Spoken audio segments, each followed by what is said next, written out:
Iran Israel যুদ্ধের বড় update. Iran ইসরায়েলের যুদ্ধবিরতি ঘোষণা ডোনাল্ড ট্রাম্পের। গভীর রাতেই এক্স হ্যান্ডেলে পোস্ট ট্রাম্পের।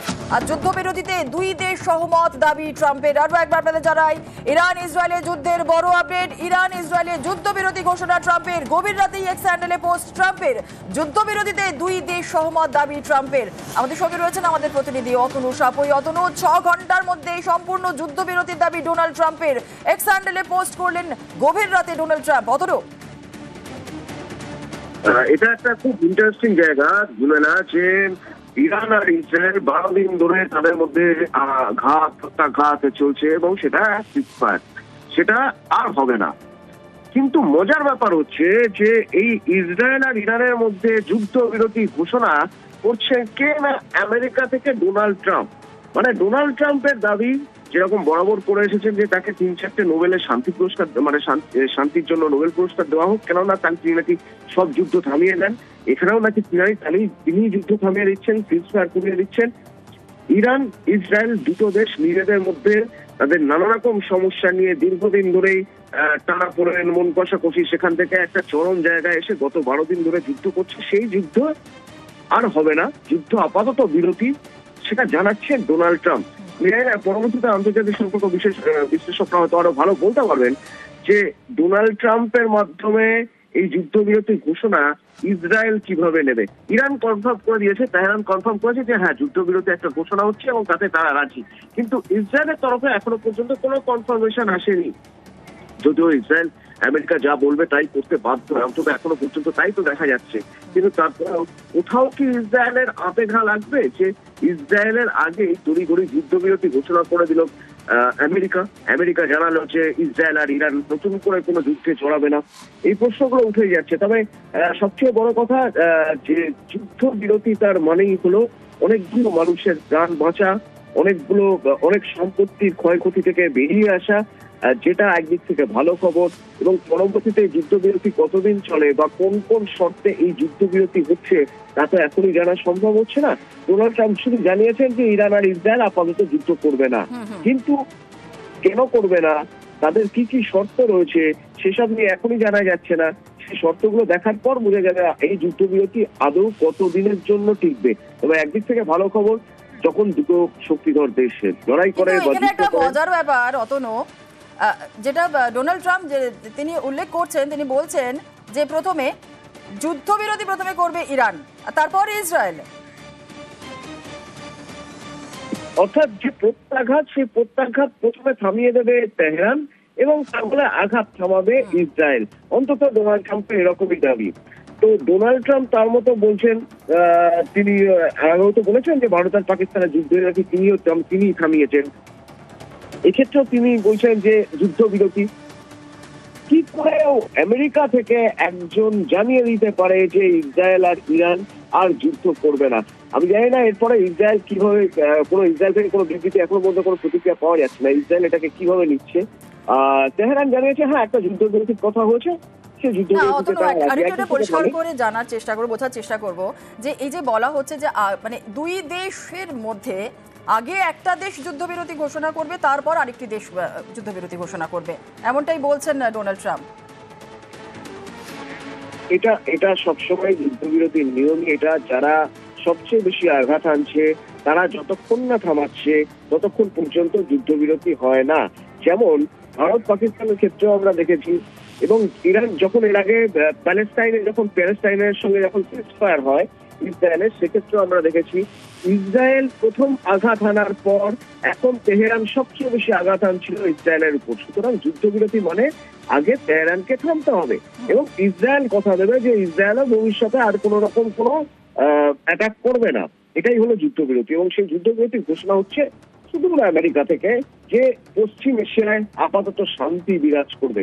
দেখা যাক এ নিয়ে ইসরায়েল কি বলছে। এবং ইরান এখনো পর্যন্ত বলেছে যুদ্ধবিরতিতে তারা রাজি, কিন্তু কোনো শর্তের কথা বলেনি। কোন শর্ত দিচ্ছে সেদিকেও নজর থাকবে। জুলেনা, বেশ, ধন্যবাদ। মার্কিন হামলার প্রত্যাঘাত ইরানের। কাতারে মার্কিন সেনা ঘাঁটিতে হামলা। আর মার্কিন সেনা ঘাঁটিতে মিসাইল হামলা ইরানের। অন্তত 6টি মিসাইল হামলা ইরান সেনার। রাজধানী দোহা জুড়ে বিস্ফোরণের শব্দ। বন্ধ করা হয় কাতারের এয়ার স্পেস। মধ্যপ্রাচ্যের সবচেয়ে বড় মার্কিন ঘাঁটি কাতার। আগেই প্রত্যাঘাতের হুঁশিয়ারি সেনা উপদেষ্টার। coming from the direction of Al-Udeid.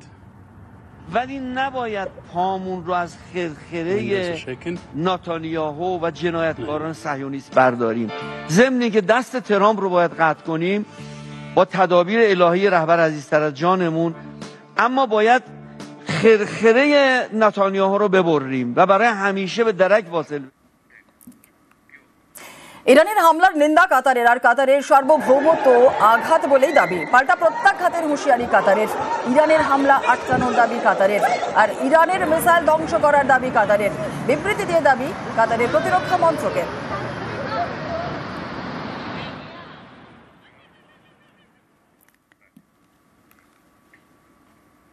মাত্র 25 মিনিট, অপারেশন মিডনাইট হ্যামার।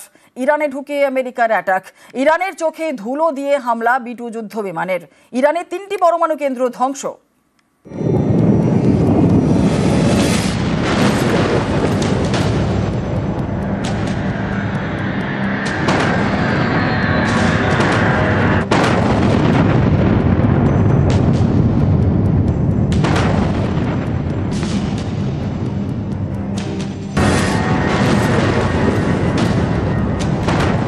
ইরানে ঢুকলো, হামলা চালালো, আবার নিরাপদে বেরিয়েও গেল।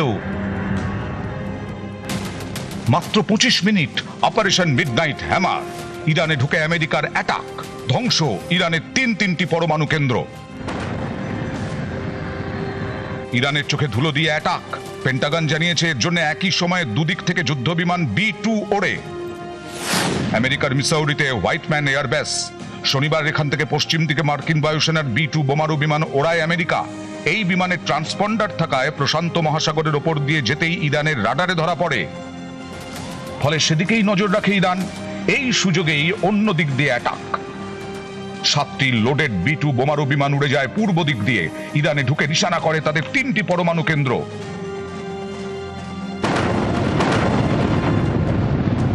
ভারতীয় সময় তখন ভোর 4:30।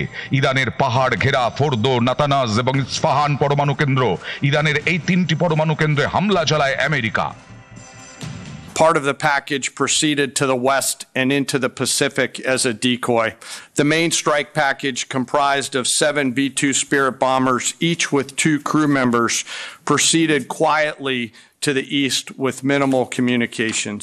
We are unaware of any shots fired at the package on the way out. Iran's surface-to-air missile systems did not see us. 14 30,000-pound GBU-57 massive ordnance penetrators, marking the first ever operational use of this weapon.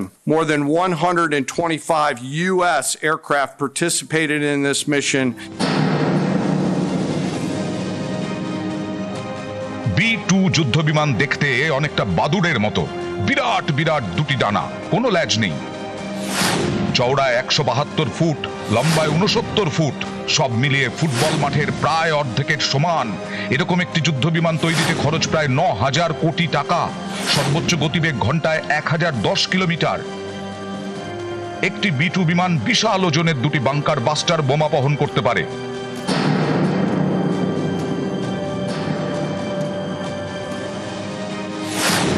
এই B-2 বোমারু বিমানে 2 জন pilot থাকেন। তাদের থাকা খাওয়ার জন্য বোমারু বিমানে রয়েছে নানা ব্যবস্থা। এই দেখুন, যুদ্ধ বিমানের ভেতরে মাইক্রোওভেন রয়েছে, রেফ্রিজারেটর, টয়লেট, বিশ্রাম নেওয়ার জন্য আলাদা আলাদা জায়গা। এই B-2 বিমানই বাংকার বাস্টার বোমা নিয়ে উড়ে যায় ইরানে। তারপর 3 পরমাণু কেন্দ্রে অ্যাটাক। নিউজ 18 বাংলা।